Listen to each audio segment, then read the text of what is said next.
Hey guys, welcome back to the Great Ace Attorney Chronicles! In the last episode, we finally found out a lot of things about Mr. Graydon, who seems to be Mr. Willerton. If you haven't watched that episode, just go back and watch it. It was really awesome how the cross-examination turned into a little soul striptease for this young man. And now we have a situation where he claims of having seen the shooting. So let's see what he has to say about that, the moment of the shooting.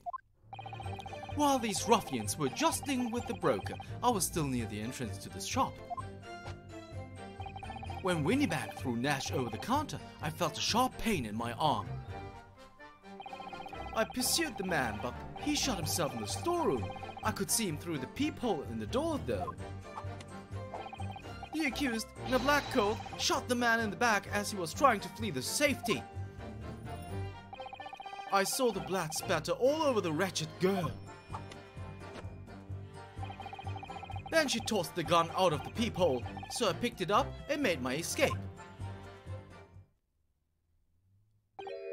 Good gracious, this is quite extraordinary testimony.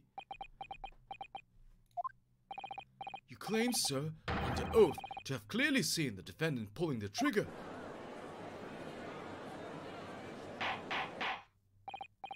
Order, order, order! It wasn't my intention to testify in this way. But neither is it my intention to be found guilty of a murder I didn't commit. So you see, my hand has been forced. I tell the truth now as an act of self-preservation. The truth? Until now, the prosecution was completely unaware of these details. Yes, well, sorry about that. Having shot me in the arm, the pawnbroker was then shot in the back by the accused. And as I said, she was showered in his blood. You say the blood spattered over the accused core. Are you sure on that point? Oh yes, quite sure. All over the black overcoat that pickpocket girl was wearing at the time. Really? If a court could somehow be shown to harbor vestiges of blood, that would be conclusive evidence here.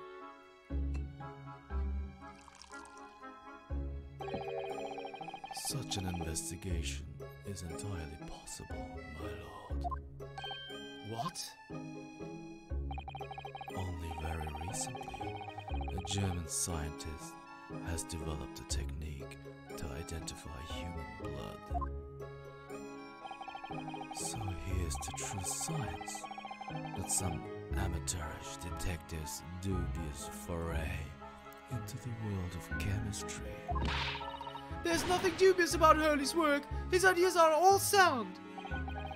Ideas are no use to us here.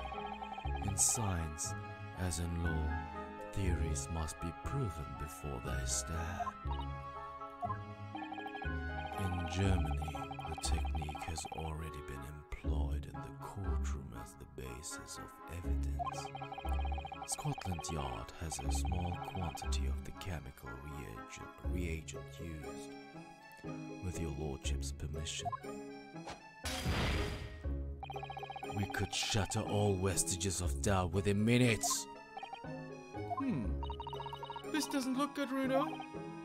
Why not? Well, we know, don't we, that there's blood all over the front of Jenny's coat. If they test it with their chemicals... Oh help, you're right. I was forgetting what happened yesterday. Don't move, Jenny. I'm going to shoot.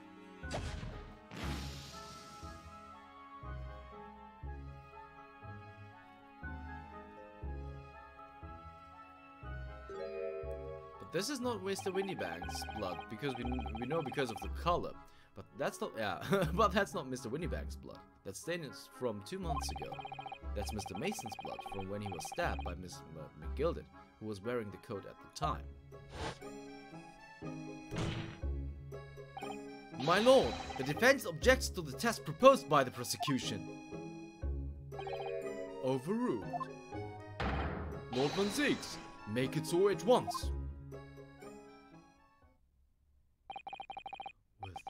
With pleasure, my lord.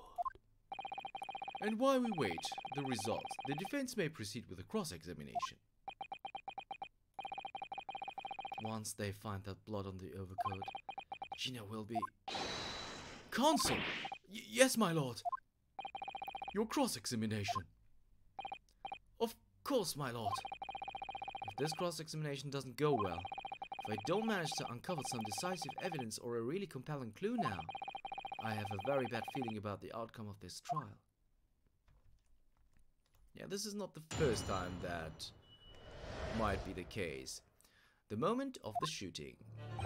While these ruffians were jostling with the broker, I was still near the entrance to the shop. We're gonna press, of course. Mr. Winniebank emerged from the storeroom, I believe. Ringo Nash was scouring the counter when he suddenly appeared and flew at them. He already had the revolver in his hand. Fortunately, I wasn't too close. I've never been so scared in all my life. Yeah, we're just your regular mild-mannered burglars, that's all. We don't like violence. Says the pair who carry a gun. What do you mean when you say you were near the entrance to the shop? I was in the doorway, running my eyes over the shelves of forfeited items. Looking for the music box, of course. The broker went for Nash in the first place. Then Ringo joined in, making it 2 against 1, so I assumed they could handle the situation. But I was wrong. Always tried to help me, little brood, but the old geezer chucked me over the blooming counter. So I pulled me gun on the old fella, and then soon made him scarper. The pair of you setting up the poor defenseless pawnbroker together. Shame on you. Sorry, girl.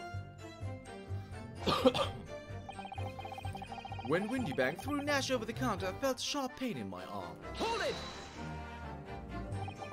You mean that's the moment you were shot? Yes, though I didn't immediately realize what had happened, of course.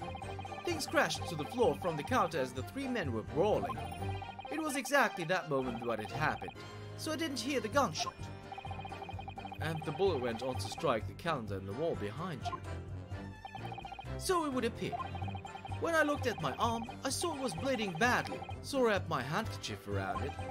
Seeing as I couldn't explain what had happened to a doctor, I had no choice but to wait for it to heal. I didn't imagine it would still be bleeding 2 days later.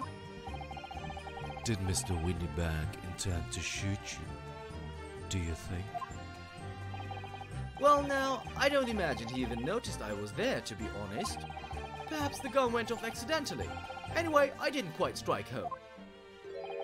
When I pulled me gun on him, he tried to shove me out of the way. And he scarpered through that door at the back. At which point, what did you do? I pursued the man, but he shut himself in the storeroom. I could see him through the people and the door though. Hold it! You mean you chased after him?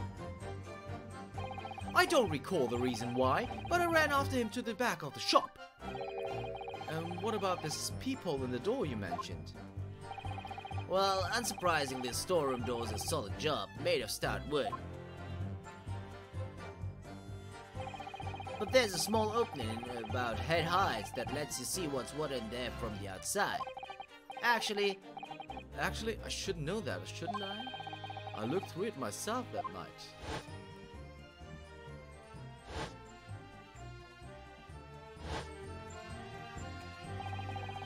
And what about burgling brothers? Did you see what went on through this peephole as well? Not likely, Gov.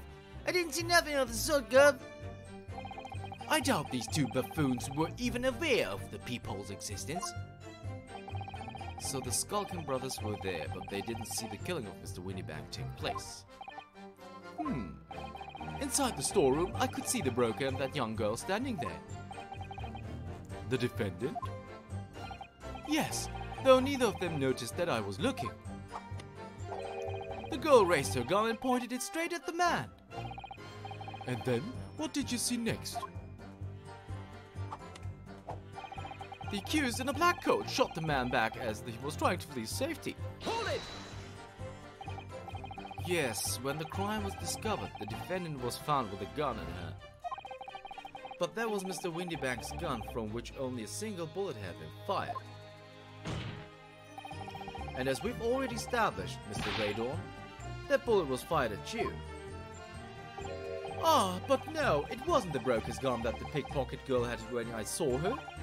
Yes, the bullet from Windybank's gun grazed my arm, and yes, the Skulkin's gun grounded the detective. But this was another gun entirely, a third gun. The broker's gun was not the murder weapon, so clearly there had to be a third firearm involved. In other words, the accused must have had her own gun with her at the time. Objection! But no other gun was found at the scene.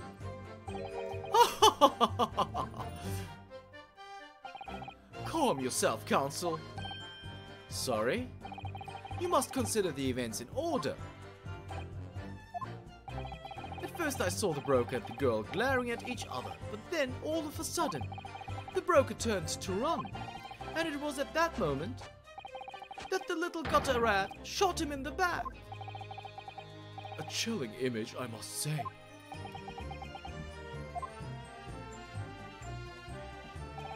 I saw the blood splatter all over the wretched girl. Hold it! All over her. Yes, through the peephole, I saw it clearly. Of course, the stains are invisible now, what with the coat being such a dark color. But as I assure you, that garment is solid with the victim's blood. Well, it is solid with blood, that's for sure. But it's not Mr. Windybank's blood, is it? No, that's right. It's Mr. Mason Milverton's blood from when McGilded stabbed him 2 months ago. It's so annoying. If they'd only accept Hurley's chemical analysis, we could prove that. But they won't. So unfortunately, we can't use it as evidence to support our case. Bother. Then she tossed the gun out of the peephole, so I picked it up and made my escape. Hold it! That doesn't make sense. Did I hear you correctly? She threw the gun out of the room? That's right. After the broker fell to the floor, she started walking over. Over where exactly? In the direction of the storeroom door, to where I was watching. Of course, I quickly retreated, and then the girl dropped the gun through the peephole onto the floor on my side of the door. But why on earth would she do such a thing? I couldn't tell you. Perhaps she was hoping to distance herself from the murder weapon. Without thinking, I went and picked it up. I suppose I was worried about just leaving it there in case any more tragedies took place. So it was you, in fact, who took the third gun from the scene of the crime. Yes, it was yours truly. I left the clear-up to my lackeys and left. Clear-up? We made a bit of a mess around the counter, so Mr. Whistle and Flute told us to tidy up. He thinks our bloomin' moon. He thinks our bloomin' mum sometimes. Well, I was paying you enough, by God. Tell me, Mr. Graydon, when you left the pawnbrokery that night, was it by any chance with a second disc in your jacket pocket? You're like a bull at a gate, aren't you?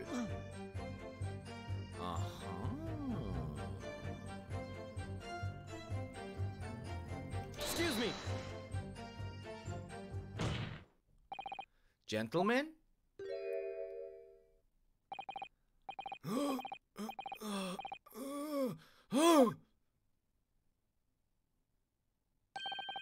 Something wrong, sunshine? That should be my line.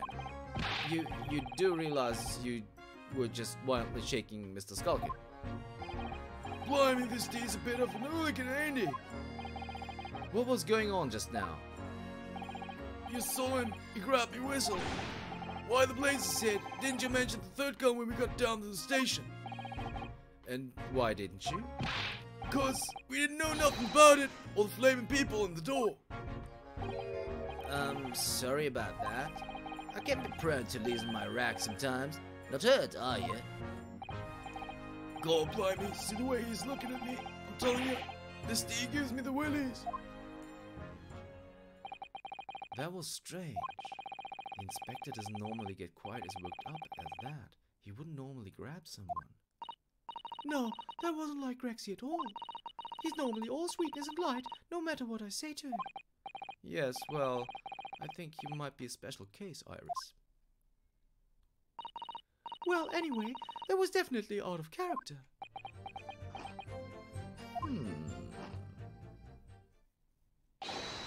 My lord, requesting your lordship's permission to interrupt the cross-examination. Explain yourself, officer. I have the results of the test that was ordered earlier, my lord. Ah, the blood on the accused's overcoat. Thank you, officer. Very well, the cross-examination is hereby temporarily suspended. I presume you have no object, counsel? Why? Okay, now it did. I have no clue. For some reason, it wouldn't click. No, my lord.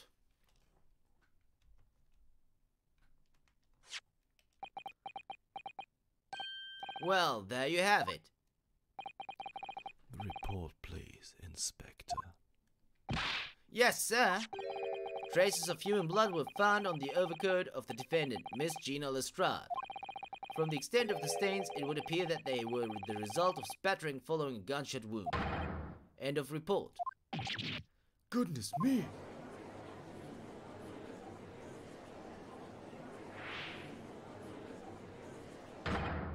See? What did I tell you? Objection! No, the blood on that coat is not Mr. Windybags. What on earth makes you say that, counsel? The coat originally belonged to Magnus McGilded. Just before his coat was deposited at Windybags, McGilded had fatally stabbed Mr. Mason Milverton. So the blood on that overcoat is the blood of the brickmaker from the omnibus case. Objection! Well, the dead cannot speak. Isn't that right, my Nipponese friend? Sorry? 2 months ago in this very courtroom, did you not argue fervently for McGilded's innocence? And yet now that the man is dead, you brand him as a murderer. Your conduct shatters any shred of respect you may have earned for yourself in this country. But there was... I call it a bally disgrace. Treachery, that's what it is. Hard to determine whether the blood on the coat is 2 months old or not. Even a stereoscope couldn't help the answer to that problem pop out. It can't be done. But we use Mr. Sholmes' specially formulated... Mr. Sholmes is... Mr. Sholmes is a detective, not a chemist. Would you put such faith in a chemical formula devised by me, for example, when I'm a communications officer? I held out piroshki to starving boy and he ran away crying. Sherlock Sholmes is barely more than a figment of the public's imagination. His name carries no weight in this courtroom. No weight at all. How could you say that? Victory is sweet indeed. This proves that my testimony is the whole truth from start to finish. How do you arrive at such a conclusion, sir? As the witness said, the accused's coat was spattered with the blood of the victim. The only way Mr. Graydon could possibly have known the fact is if he saw it happen. In other words, his testimony is solid and the conclusion is singular. It was the accused who shot the victim in this case. That is the whole truth.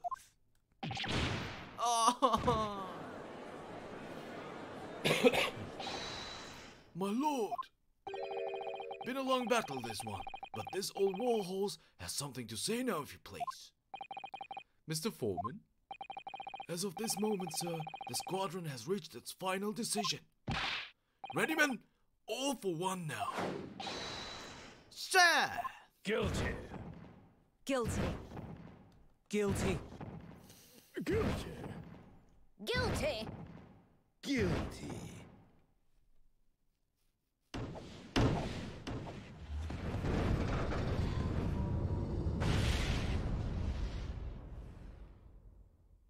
Uh-oh. Well, it would appear the ladies and gentlemen of the jury have reached a unanimous verdict.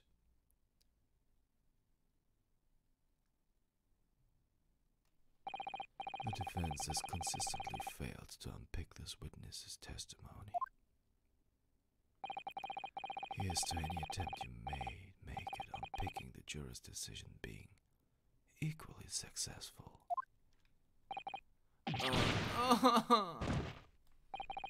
I don't believe it after I've come so far. How is it all unraveling on me so fast?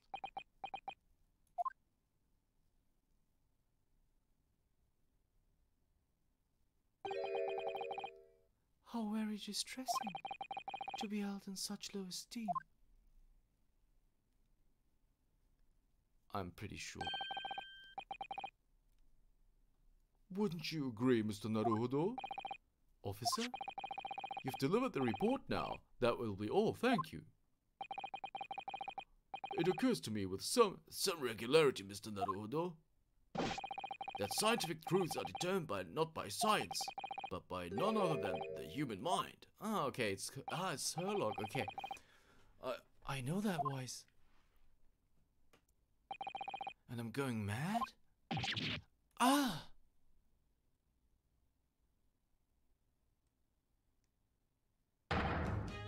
Mr. Sholmes! What is the meaning of this? Order, order, order!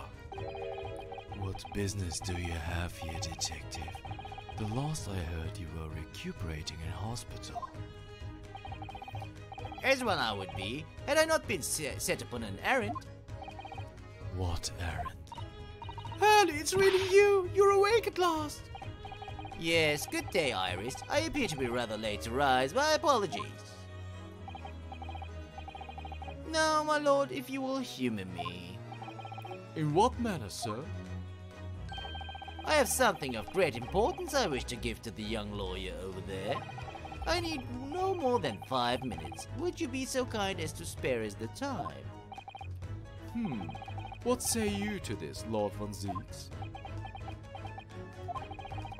This trial has taken many hours of the court's time, having spent so long already.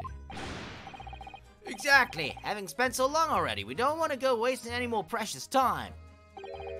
As I was saying, having spent so long already, it would seem churlish to deny the defense a mere 5 minutes.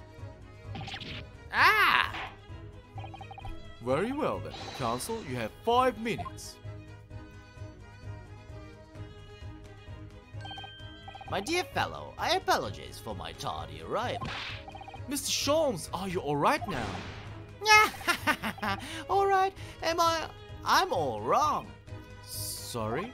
I've only just managed to summon the strength to stand, man. I asked the judge for 5 minutes. But I fear even that may prove too much for me. Pray forgive me should I pass out. Let's make this discussion as short as possible. Hurley, this place is full of idiots! None of them can see how wonderful your chemical blood analysis is. Oh well, that concoction of mine was really just a bit of sport to assist me in my investigations. I never took the trouble to refine it for appraisal by the scientific community, an oversight on my part. Right, modesty, surely not. But enough of that. I'm here to give you this, my dear fellow. What's that? A lavender furoshiki wrapping? A leaving present from Miss Susato. From Miss Susato? If possible, matters were to be settled without me giving you this. Those were her instructions when she asked me to do her this favor. I don't understand.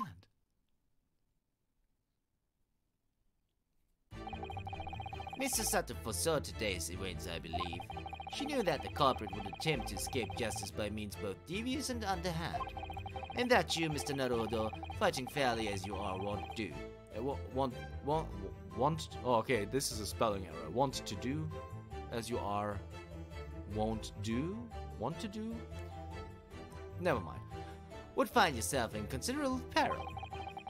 At that very moment of crisis, you were to be given this small parcel. Those were the dear lady's instructions. A leaving present from Susato-san. Whatever could it be? What is this? Oh! It's the machine I made! Ah!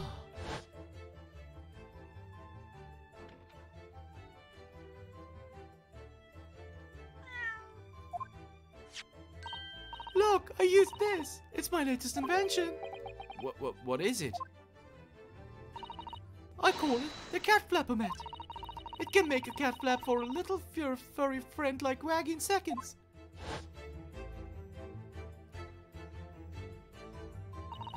What's Susie up to? Mr. Sato muttered the following words before she left. I'm a failure. I don't deserve to be the judicial assistant. What? Didn't she say something like that?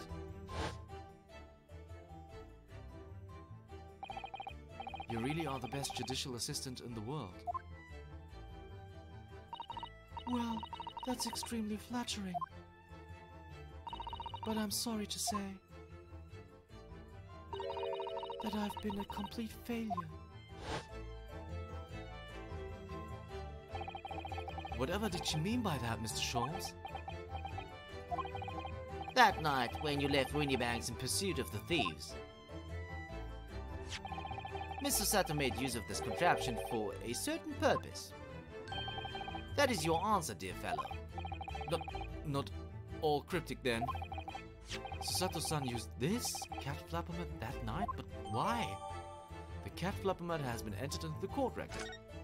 Oh, I should have read what it says, but I'm gonna do that afterwards. We're gonna check that thing for sure. Your 5 minutes is over. We're out of time already?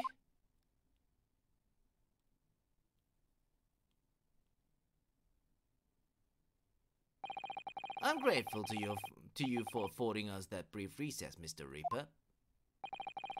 I need no thanks, Detective.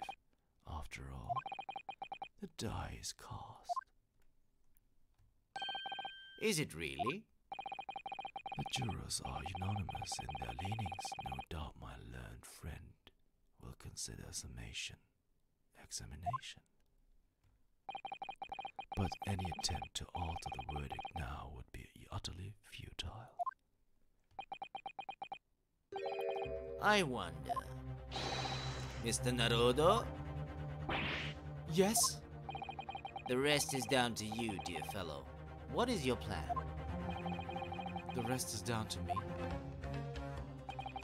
I need to be careful here. If I make a wrong move, the trial will end badly. My lord, the defense requests. Actually, I would like time to think. But, oh, what do we want?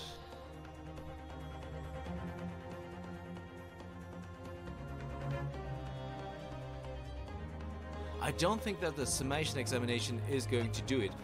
First things first, we are going to examine this thing.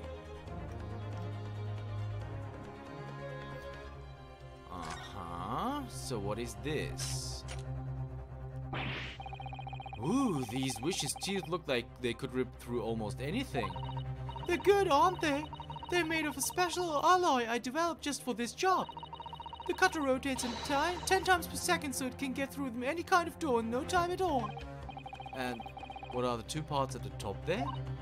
Oh, those are for attaching hinges to the section of door that gets cut out. Right, of course. Nothing can match this machine for power. It can make mincemeat of even the toughest of doors. It sounds charming and friendly when you say what it's for, but it feels like the reality of the cat flapper is that it's a grim weapon of door destruction. Bugger High so adorable, there's nothing I wouldn't do for him, even developing deadly weapons. Iris. Iris, you are just insane. I love that. Okay, but there doesn't seem to be anything else of interest on this thing. Okay, so she gave us a cat flapper man. Alright, I don't think that this cross-examination is actually finished. We are not going with a summation examination, we are going with a cross-examination here. Further cross-examination. Objection! The jurors have spoken. Protocol dictates that you may not cross-examine a new witness now. Objection! The defense is not asking for the cross-examination of a new witness, rather to continue with one of an existing witness. What? It would appear that a rather important detail has escaped your attention, Mr. Reaper. My lord, requesting your lordship's permission to interrupt the cross-examination. Thank you, officer. Very well. The cross-examination is hereby temporarily suspended. I presume you have no objection, counsel. No, my lord. So nobody can say anything then? If Bruno asked to resume his cross-examination of Mr. Graydon, The court is obliged to allow it. This is absurd.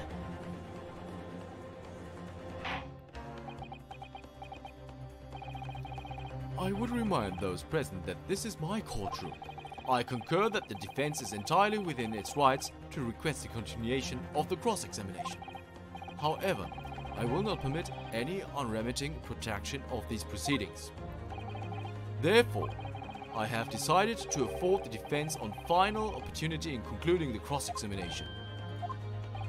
Counsel, you must choose but one statement from the witness's testimony and but one piece of evidence to present in support of your argument against it. A single chance to present evidence? If following that, the situation remains unchanged, I shall move to adjudication. Is that clear, counsels? You will not press the witness any further. My lord. Yes, my lord. A single statement and a single piece of evidence. Most generous. Well then, Mr. Naruto, it's high time. I feel I fell in a dead faint. I leave this in your capable hands. Mr. Sholmes!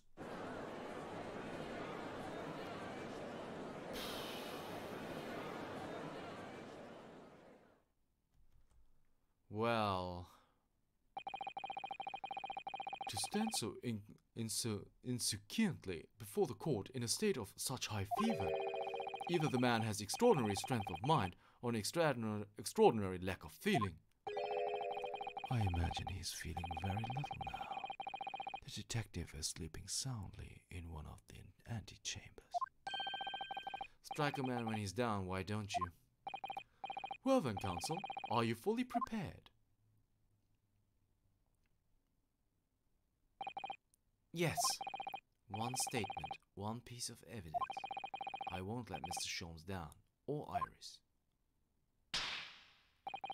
And I won't waste this final chance that Susato-san has given me. This is going to decide the entire outcome of the trial. Very well then. Under the terms I have outlined, you may resume the cross-examination.